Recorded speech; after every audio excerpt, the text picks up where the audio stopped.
Bonjour, voici un tutoriel sur un soft très pro qui s'appelle 4Wheeler Extended The Craft Animation Tools. Cet outil d'animation permet de créer des trajectoires réalistes très rapidement. Avec un simple gamepad, vous contrôlez votre véhicule instantanément. La première chose à faire, c'est de grouper les éléments de chaque roue. On renommera tout ça correctement, vous allez voir pourquoi. Ça va simplifier. Front right, front left, back right et back left. Je contrôle pour voir si je n'ai rien oublié. C'est bon. Remettons tout de suite l'axe de chaque roue dans le bon sens. Ça aidera le moment venu. On va aussi créer un groupe pour tout le reste de la Porsche qu'on nommera Body. Un détail très important pour la suite. L'axe de rotation de l'élément dont vous allez vous servir comme référent doit être parfait. Comme vous le voyez, le groupe peut avoir un axe légèrement décalé. Pourquoi? Parce qu'il est la somme de tous les axes, celui de l'étrier de frein par exemple, dont l'axe est ici et pas au centre. Notre pneu est parfaitement équilibré, je m'en sers donc comme référent. Je vais ramener l'axe au centre du pneu sur Z. Ça va nous faire gagner encore un peu de temps pour le calage avec le système de contrôle de Craft. Donc, maintenant rentrons au cœur du sujet.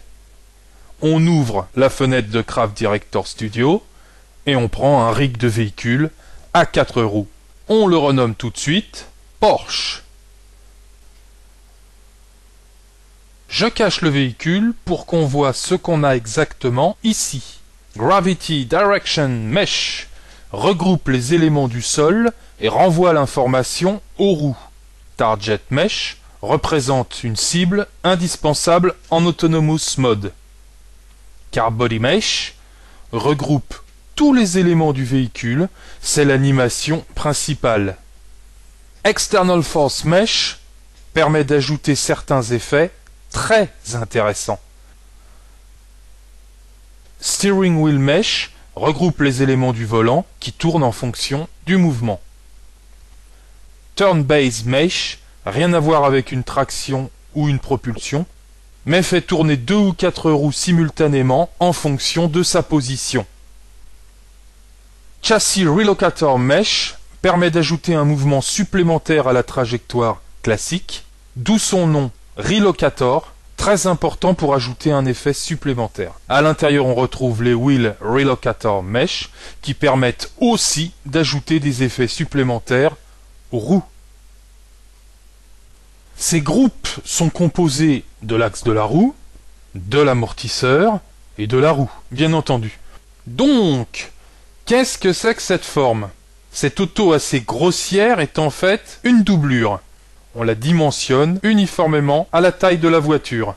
Si vous voulez vous épargner du temps, après de nombreux essais, je peux vous dire que seule la taille des roues compte, et rien d'autre. Pas besoin d'optimiser la position des roues par rapport à la voiture, non, ça ne sert à rien. La doublure est le système de contrôle qui va guider le modèle 3D, et ce, grâce aux roues. Donc, pour ce calage, une vue de côté est suffisante pour obtenir la bonne taille correspondant aux roues. Centrons la doublure pour que ça ressemble à quelque chose tout de même. Voilà, le Wheel Relocator Mesh est à présent à la bonne échelle et nous allons le fixer parfaitement à la roue de la Porsche. Pour ça, on va utiliser l'outil Transférer, dont nous allons décocher les paramètres de rotation et d'échelle. Voilà pourquoi il faut correctement gérer l'échelle en début de process. Ici, la rotation n'a pas d'importance. Comme chaque pneu a un axe correct, eh bien, le Wheel Relocator Mesh va venir tout droit se caler dessus. Un petit truc concernant le calage en taille, le Wheel Mesh doit être légèrement inférieur à la roue. On est ainsi certain d'avoir une roue collée au sol. On répète ensuite l'opération sur les autres roues. Maintenant qu'elles sont correctement calées, il faut les mettre en enfant des wheel mesh respectifs pour qu'elles soient fixées et tournent lorsque le modèle sera animé. Le groupe qui comprend tout le corps de la Porsche va rejoindre le Chassis Relocator Mesh. On peut faire la même chose avec le volant, c'est le même principe, c'est exactement pareil que pour les roues.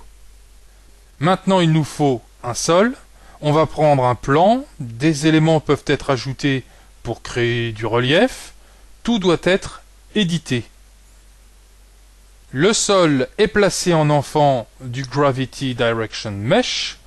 Une petite astuce supplémentaire, doublez votre sol, car comme il sert de référence au Carbody Mesh, il disparaît lorsqu'on utilise le mode Low Poly.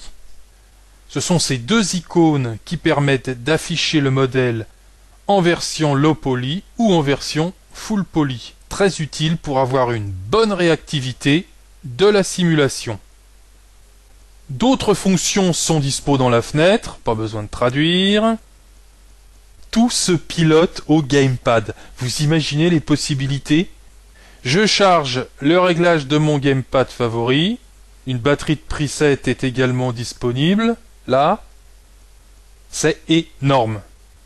Tous ces réglages sont redoutables d'efficacité. Motorisation, puissance, suspension, tout est possible.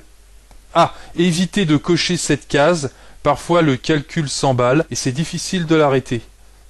Et voilà, place à l'animation maintenant. J'utilise donc un gamepad, j'accélère, je tourne, je freine. Qu'est-ce que ça donne ?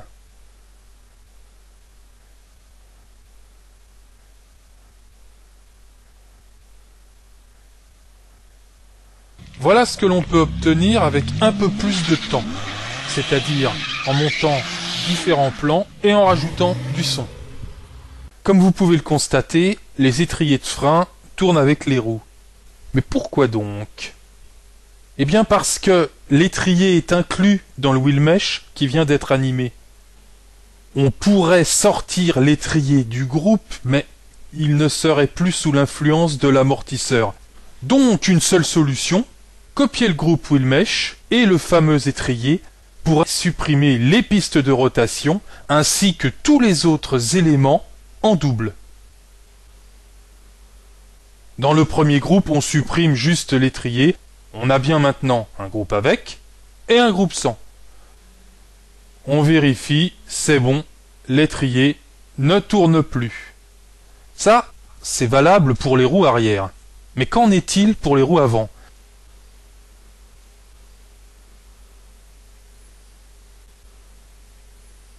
Dans la mesure où elles tournent, il faut supprimer juste les deux pistes de rotation inutiles et conserver la piste qui correspond à la direction.